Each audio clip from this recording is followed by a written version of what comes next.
It's easier to quit. It's easier to succumb. It's easier to give in, but to go forward, that's tremendously difficult. You have to be bold to do that. People give up right before they get what they always wanted to get. People quit and they give up.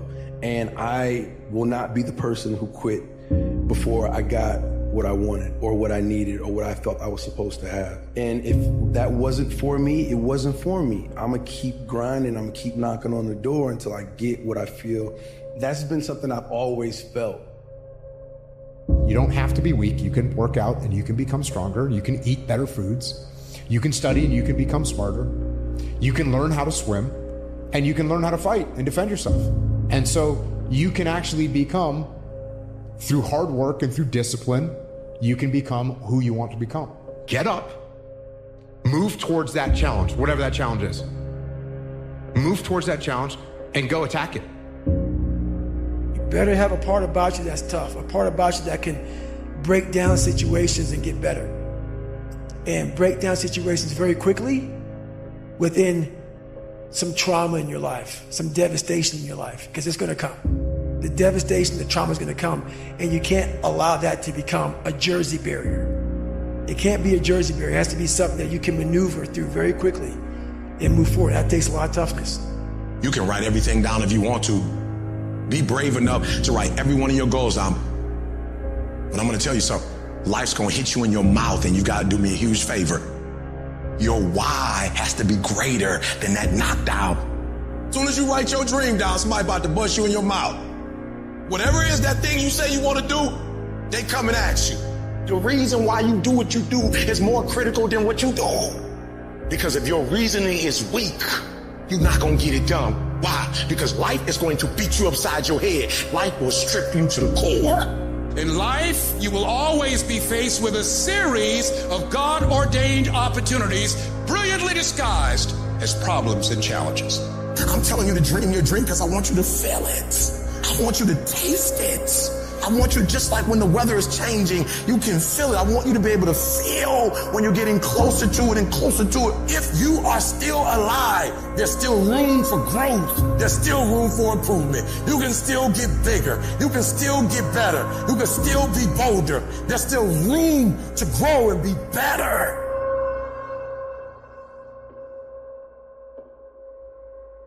There are no shortcuts. There are no hacks.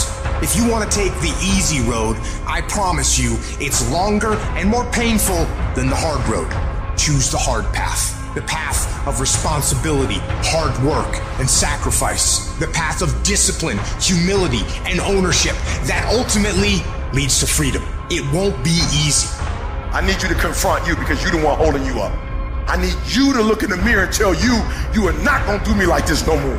You're not gonna continue to sabotage me. You're not gonna keep procrastinating. You're not. You know you should be further in life, but you keep letting you slide. Hold you accountable and don't let you off the hook. If for 10 years, if you didn't avoid doing what you knew you needed to do, what would you be like? What would happen if you just stopped wasting the opportunities that are in front of you? You'd be 10 times more efficient, 20 times more efficient. You have no idea how efficient people get. What will you do with your pain? Will you let it break you or will you let it redefine you? I will not go down that way. I choose to fight back. They're not going to give it to you. But if you're willing to get up every day and go take it, if you're willing to get up every day and work for it, if you're willing to get up every day and grind from sunup to sundown, you can have the life that other people dream of. Everything that is great comes from being in a position of uncomfortable. And if you can get used to being uncomfortable, your fucking limits are non-existent. I'm still gonna get you where they are. Why? Because I owe it to myself. And can't nobody stop me but me. And you need to get rid of them excuses. You need to stop pointing fingers at people. And you need to start pointing fingers at yourself. What did you not do? This is not time to quit. We might be discouraged, but we're not defeated. This is not our time to give up. We thrive. in the discipline. We thrive under problems. We thrive under stress. That's what we do. We are acquainted with sorrow. We are acquainted with grief, but we rise. Expand yourself. Take yourself out your comfort zone. If you stay in your comfort zone, that's where you will fail. I got tired of losing. I got tired of coming up short. I got tired. I got tired of eating out of trash cans. I got tired of watching everybody else graduate. I got tired of seeing people ride first class. I got to go all the way to the back. I got tired. I hate it as much as you hate it. But the problem is I want it more than you want it. Get your butt up. Get where you belong. Do what you're supposed to do. Live like you're supposed to live. You gotta get this beast mode. You gotta embody beast mode. Everything about you has to say, I ain't playing. If it's to have, I'm gonna get it. And I ain't leaving none of it behind. It's mine. If you think the price of winning is too high, wait till you get the bill from regret. And that bill from regret is generational. And there's a lot of people listening to this that bill has been passed on from generation to generation, and you are holding that bill right now. And somebody in one of your generations has to pay that bill off in order for the generation to move on. And the only way that bill gets paid off is you gotta be willing to make the hardest decisions. What would you do if you weren't afraid? I love thinking about that when I'm thinking about big life decisions. Like, what would I do if I weren't afraid? And it's usually like the big one, the bigger thing that I really want to do, but I'm afraid to do it. It's like, that's what I should do. What would I do if I weren't afraid?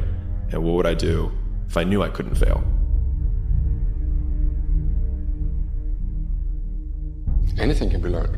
I can start playing golf like Tiger Woods. The only thing that separates me to Tiger Woods is desire and repetition. So when you bugger off to the pub or you sit and watch your favorite TV program, I study charts. I go over the trading day. Just like Tiger Woods, when everyone else hit the clubhouse, he went and worked out. And there's no shortcuts. You can't buy a book, you can't attend a course, you can't listen to anyone. You see, you can't be taught anything. I cannot teach you anything. You have to decide to teach yourself. I can guide you, but ultimately you, in any endeavor in life, be it sport, be it politics, be it education, you have to want it yourself. And that's what separates the 99% with the 1%, the ones that truly dream and dare and go for their goals and their vision. Most people walk around with no goals, no ambition. They don't know where they're going. It's like a ship with no destination. If you don't know where you're going, you'll never get there. Once you know where you want to go, then you direct your time, your energy, and your attention to the execution and the achievement of that goal. If you want to make money, you will make money. You become what you think about most of the time. The great question is, what do you think about most of the time? You decide what to think, no one else. If you decide to exert that control and keep your mind on what you want, even when you're surrounded by difficult circumstances, your future potential can be unlimited. Your aim should be to work on yourself and your thinking until you reach the point where you absolutely, positively believe yourself to be a total winner in anything you sincerely want to accomplish. When you reach the point where you feel an unshakable confidence in yourself and your abilities, nothing will be able to stop you. The universal truth of asking yourself, why am I here? What's my purpose? What's my value? What's my identity? Am I defined by what other people tell me? Am I defined by my previous failures and what I can or cannot do? And so that whole understanding of who you really are and the self-awareness that we all need to have, and embracing who you are, embracing that you are unique, that there's not another you. And that's why my parents always said, Nick, there's not another you. Do your best. Keep going. Don't give up. Easiest thing in the world to do is to complain, blame, and quit and settle. That's the easiest thing in the world to do. But it takes real work to deconstruct and to reconstruct the thought process and the mindset of an individual when they're trying to change something. That's why I always say to people, what's more important, what we acquire or who we become? Knowing what kind of decision you're making is the first decision you should make. Stop waiting till you're perfect. Just start. Stop waiting to feel certain. Progress builds confidence. Stop waiting till you feel ready. Confidence comes after, not before. Stop waiting till they approve. Most people are too scared to even try. Stop waiting till you have more time. You make time for what matters. Stop waiting for it to be easy. What transforms you rarely is. Self-confidence. Without that skill, and I use the word skill intentionally, without that skill, we are useless. Because when you lose sight or belief in yourself, we're done for. I use the definition of self-confidence to be the ability or the belief to believe in yourself to accomplish any task, no matter the odds, no matter the difficulty, no matter the adversity.